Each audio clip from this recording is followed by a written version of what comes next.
think civil disobedience has been here just about since the beginning because, we're a nation, well, except for Native Americans, we're a nation, people from everywhere else, and I always like to say most of our ancestors got kicked out of every other decent country in Europe. We're the rebels here, the people who were comfortable, who were the conformists, they stayed behind. So we're a nation non-conformist, I think, almost from birth. And at every stage of history is driven by civil disobedience. Y'all remember way back when we talked about the Great Awakening. That's a rebellion against religion. I mean, against the established religions of the day. People saying, I do not like the way that you're worshiping God. I don't think it's correct. I want to worship God this way. That was Ann Hutchinson and Roger Williams in Boston with rebelling against John Winthrop, establishing the Baptist Church. I told her she was kind of the first women's rights person in some ways. American Revolution is an act of civil disobedience. The Constitution itself is an act of civil disobedience. Remember when they went to Philadelphia, what were they not sent there to do? They were not sent there to make a new government. They rebelled against their instructions. Our very creation comes from an act of civil disobedience. Not just the birth of our country, the birth of our government comes from an act of civil disobedience. Change has come from civil disobedience, whether it's people protesting against slavery or women protesting for the right to vote or, a million other examples I could come up with through the years. Through Martin Luther King on to the Stonewall riots. I taught y'all about the start of the gay rights movement. In my nonfiction unit that I teach ninth graders, we read about the civil rights movement and specifically the Civil Rights Act of 1965. And I integrate short stories in that unit. One of the short stories I teach is called The Sky is Gray.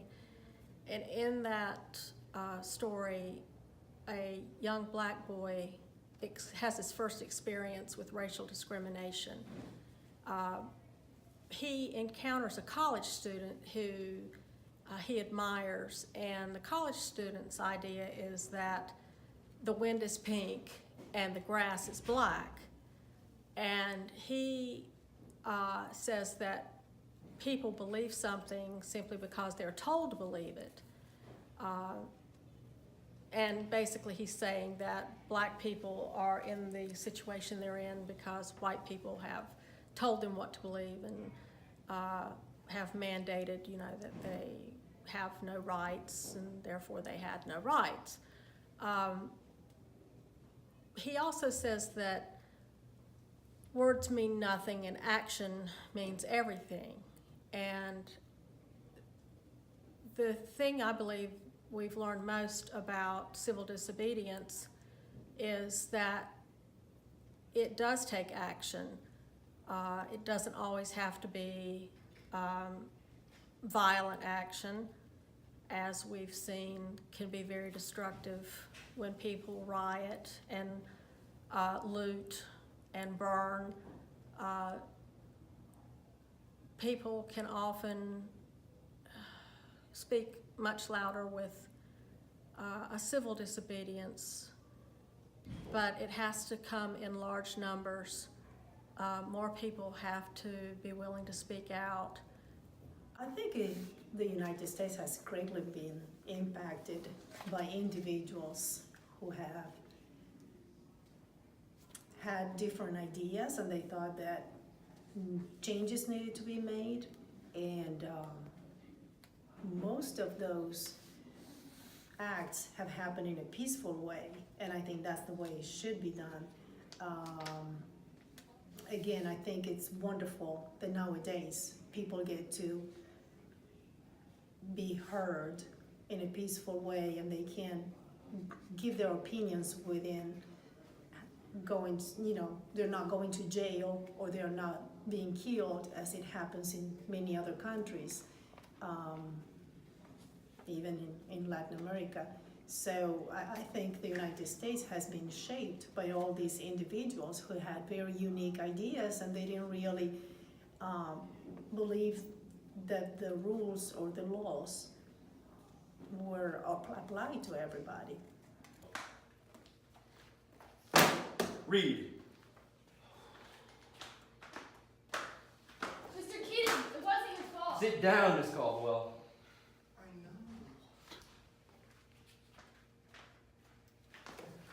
Oh, Captain, my captain! I said sit down. Bet. Oh, Captain, my captain! Sit down. Oh, Captain, my captain! I said I want you all seated. Do not go gentle into that good night. Old age should burn and rave at close of day. Rage, rage against the dying of the light. Though wise men at their end know dark is right, because their words had forked no lightning, they do not go gentle into that good night. Good men, the last wave by, crying how bright, their frail deeds might have danced in a green bay. Rage, rage against the dying of the light. Wild men who caught and sang the sun in flight, and learned, too late, they grieved it on its way. Do not go gentle into that good night. Grave men, near death, who see with blinding sight, blind eyes could blaze like meteors and be gay. Rage, rage against the dying of the light. And you, my father, there on the sad height, curse, bless me now with your fierce tears, I pray. Do not go gentle into that good night. Rage, rage against the dying of the light.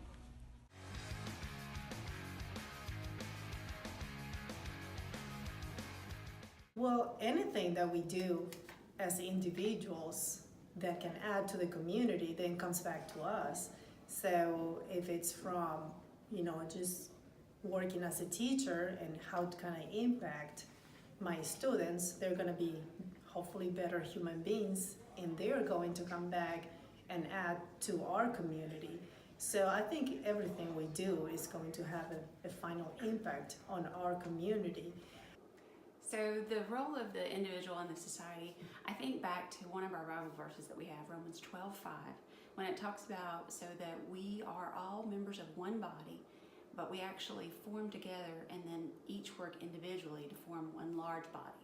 So where that ties into me is I work as an elementary librarian, media coordinator in an elementary school, and we talk to students and I share with them different roles and different jobs that they can do. One of the things that we talk about is like this past week, I just did a lesson on it was a community helper guessing game. And so we talked about what those people did in the community. There was a farmer who helped get the food. So the next career was the cook who helped prepare the food. And in each scenario, it showed what the next person did to help. So like there was a policeman who had helped keep the peace in the neighborhood, and then there was a teacher who did her part helping, and just showing the students that all the jobs that they could do in the neighborhood would all tie in together. And one of them actually was an architect, and this architect was helping to design the building, which led in perfectly to our next 3 stories that we shared together about students who were in 2nd grade at the time, and they had budding careers. One of them wanted to be a scientist, so her book was Ada Twist Scientist. One of them loved to fix anything in engineering, so she was Rosie Verrier, engineer. And then Iggy Peck, architect, was the architect, and it talked about how each of these students saw a need at such a young age and then grew into those careers. It's a great way to help children see that what they're interested in at a young age can actually turn into be a career, something that they want to do. There were several different jobs that were all mentioned, and every job has a purpose. What's good for the community? Well, that's a matter of perspective. My idea of what's good for the community is going to be different from a lot of people's. I think that's one goes back to that takes us back, I think, to federalism. The idea that we don't have an overriding government that makes all decisions everywhere, that we leave a lot of stuff up to state and local government, because what's definitely not going to be good for what's good best for North Carolina may not be best in Georgia or Alabama or New York City or California or Alaska. The individual, as always in society, it goes all the way back. Y'all remember world history, Thomas Hobbes? Thomas Hobbes basically said that people are animals. He said left in a native state that humans are, well, animals. And left alone, then people would leave, see how do you say it, short, nasty, brutal lives. That's why we have to have a government.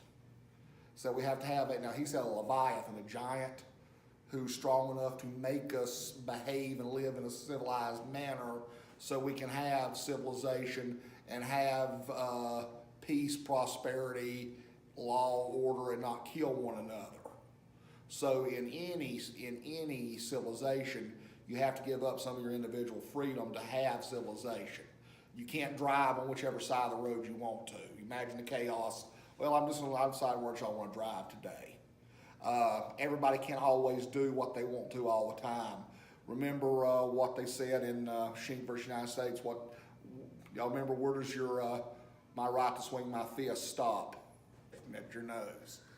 So what that means for the individual is, as even in a country of great individual freedom, no freedom is absolute, and there's always you always have to conform to the community to live in a civilized manner where it's just not dog eat dog and every person for themselves.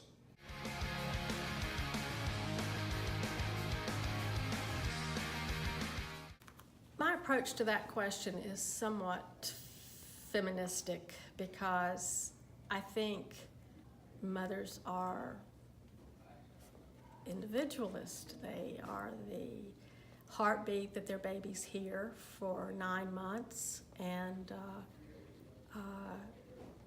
they are joined with that baby. When mothers feed their babies, the baby hears that same heartbeat. And at some point, the baby has to go on to become an individual, but the mother has influenced that baby. As a teacher, I think, you know, we have a certain autonomy in the classroom. It's a very individualistic type profession. As didactic as it is, you know, we stand in front of the room and have control of the class of students, and at the same time, though, just like the mother is to the baby, the teacher is to the students. It's a large influence that those two roles have over the children, be it baby or students.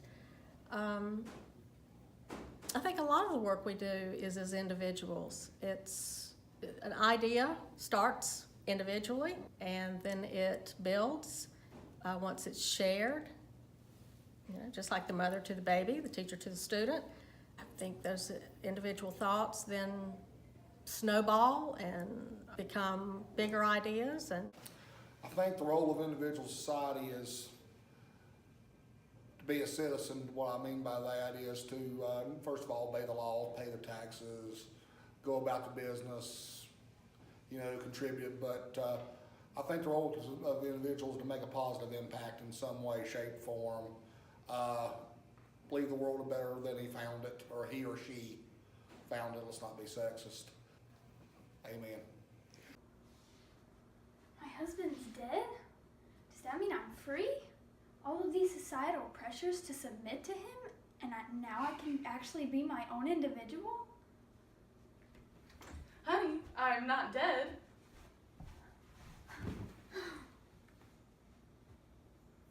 I portray the character Louise, who just found out her husband died, and she is coming to the realization that her role in society is changing, and her role as an individual in society is changing because she is no longer into submission to her husband, and she's not pressured by society to submit to him, and she has a newfound freedom and individuality.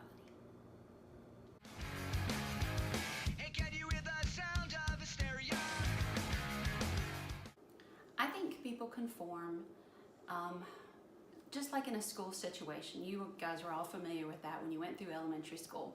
You have students who conform because, for the most part, there's an inner level of humans that just like to please people and like to follow the rules. I use a self-checkout system, and it works out very well with students when they're younger. And it's kind of crazy because people talk about when they get in elementary school that they can self-check out.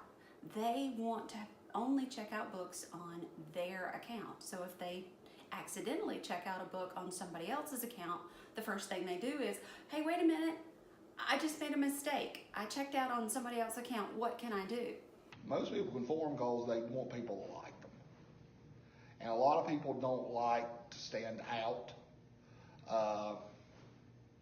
You see it a lot, well, I see it a lot with younger people. As people get older, they start to get over that. I think people conform because it's kind of the accepted way that society works. It's like you conform or it's not right to not do so. I think it's easiest to conform. You don't have to you just do what other people are doing. It's easier on the person. I think sometimes people choose not to conform because they have high values or they stand firm in what they believe. And what happens as a result of these choices, I think people conforming and always doing the same thing kind of gets things in a rut at times. I think when people don't conform, if it's in a positive way, it can definitely change society for the better.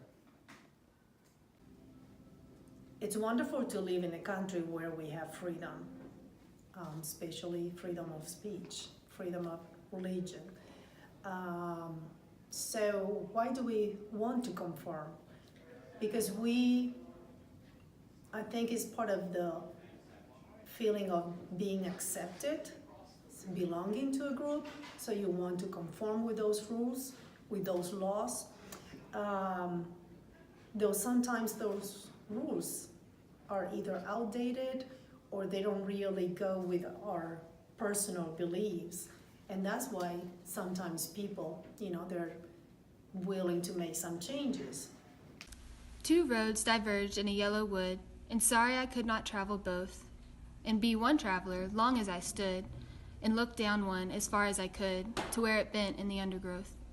Then took the other just as fair, and having perhaps the better claim, because it was grassy and wanted wear, though as for that the passing there had worn them really about the same. And both that morning equally lay, and leaves no step had trodden black. Oh, I kept the first for another day, yet knowing how way leads on to way, I doubted if I should ever come back. I shall be telling this with a sigh, somewhere ages and ages hence. 2 roads diverged in a wood, and I took the one less traveled by, and that has made all the difference. You having a good time, old sport? Oh, the whole thing's incredible. I live just next door. You sent me an actual invitation. Seems I'm the only one. Well, have you ever met Gatsby? Nobody's met him. They say he's third cousin to the Kaiser and second to the devil. Well, I'm afraid I've been a bad host. You see, I'm Gatsby. So in this reenactment of the scene from The Great Gatsby where Nick meets the Great Gatsby, we see Gatsby conform kind of to that whole aura of wealth and throws parties because he was poor and because he grew up around that whole sort of stigma in a way of saying the wealthy are the wealthy because they throw rich, extravagant parties, and he wants to capture the affections of not only the world but more importantly Daisy, and he wants to win her affection. So the only way he does that is by throwing these extravagant parties and kind of luring her in with his wealth. Now everybody to the propaganda and sing along to the edge of paranoia. Welcome to a new kind of tension. Caldwell. I know what you want me to do, Hainsworth. Having a good time, old sport? Oh, the whole thing was incredible. I can't stop laughing. I'm laughing. I hate this. Why am I doing this? You still doing it? What can I stare at? Just look at me. I'll look at your wrist. Okay.